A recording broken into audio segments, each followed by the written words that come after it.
अगर हम चाह ना करें तो जैसे पलक लगने की चाह नहीं करते अपने आप लग जाती है, ऐसे ही आपको धन प्राप्त हो जाएगा यदि आप भगवान का भजन करोगे। हरि भज छाण न मान नर्तन को, मति वंशय रे मति वंशय, तिल तिल धन को, अन मांगे आगे आवे गो, जो पल लागे पल को। बोले तुम केवल हरि का भजन, स्वामी हरिदास जी महाराज कह रहे, केवल हरि का भजन करो, केवल हरि का भजन करो। मति वंशय रे मति वंशय, क्यों चाह कर रहा है धन की, क्यों धन के पीछे भागा घूम रहा है। हरि के पीछे लग, धन तेरे पीछे लग जाएगा। हरि के पीछे लग, धन तेरे पीछे लग जाएगा। और हमारी बुद्धि भगवान से विमुख होकर धन चाहती है तो माया अपने आप प्राप्त हो जाएगी। माया भगवान की दासी है, भगवान उसके स्वामी है। तो जब हमें भगवान मिल गए तो माया मिल जाएगी कि नहीं मिल जाएगी, सारा वैभव मिल जाएगा।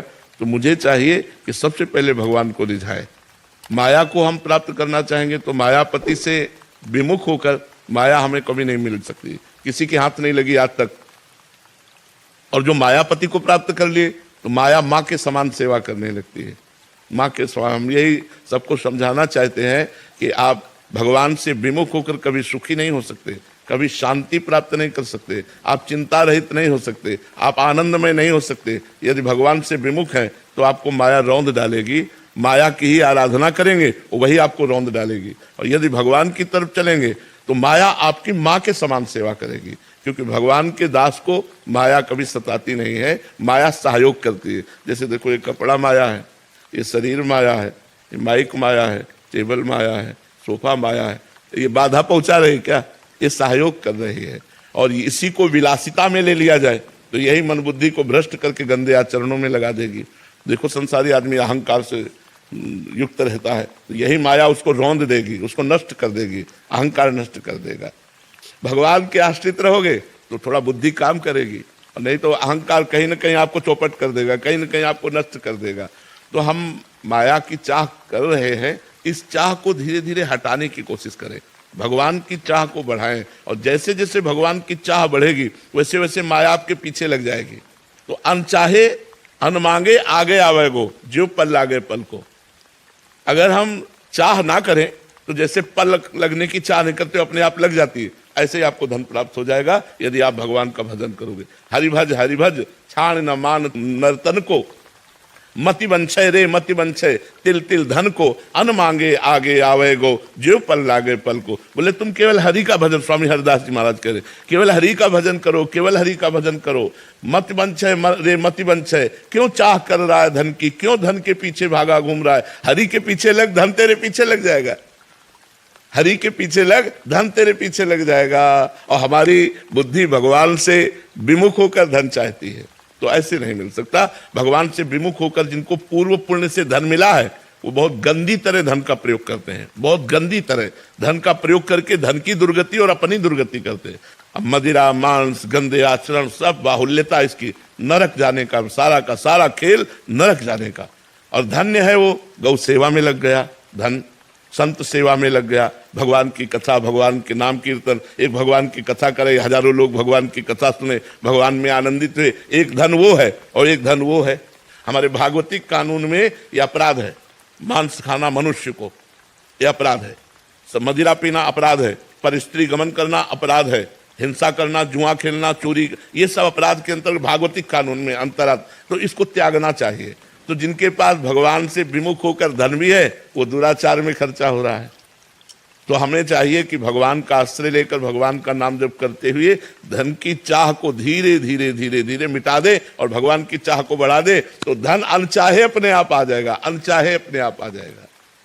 परमानंद पाठक जी, राधे राधे। महाराज जी, मानव जन्म क्या 84 लाख योनियों के भोग के बाद ही मिलता है या मानव जन्म नहीं, इसका कोई क्रम नहीं है।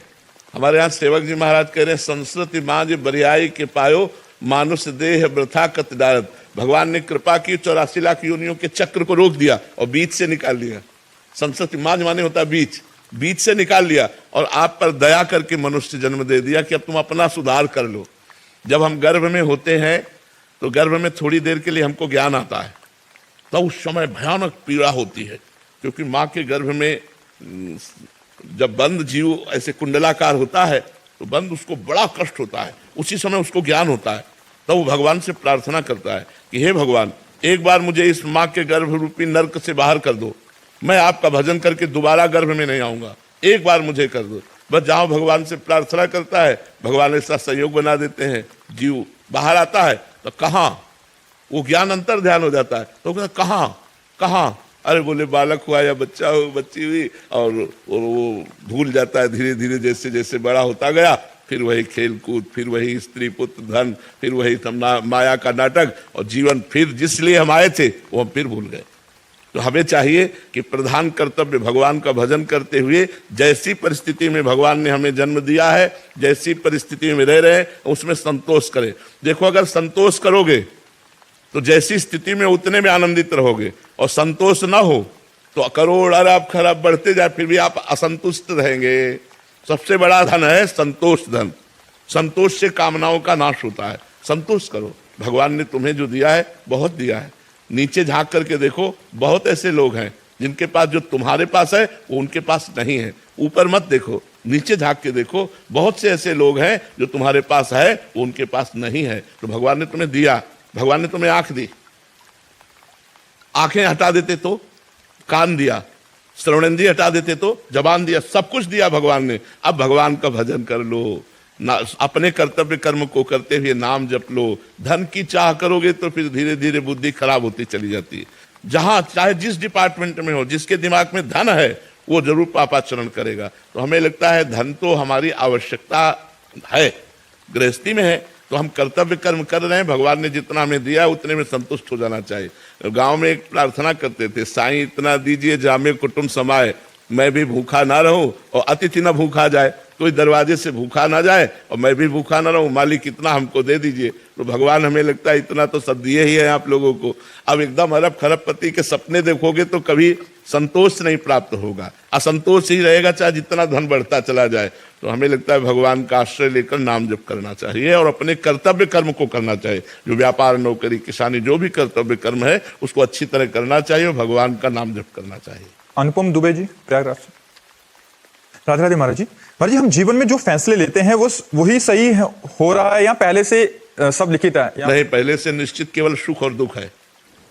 जो प्रारब्ध कर्म बनता है वो दो कर्मों से बनता है, शुभ और अशुभ। शुभ का परिणाम जो सुख होता है सांसारिक, और अशुभ का परिणाम दुख होता है। ये जो हम फैसले लेते हैं ये क्रियमाण है, ये वर्तमान का है ना, ये पूर्व का तो नहीं ना। अभी हम फैसले ले रहे हैं, अब उस फैसलों में देखना है कि धर्मयुक्त फैसला है कि नहीं।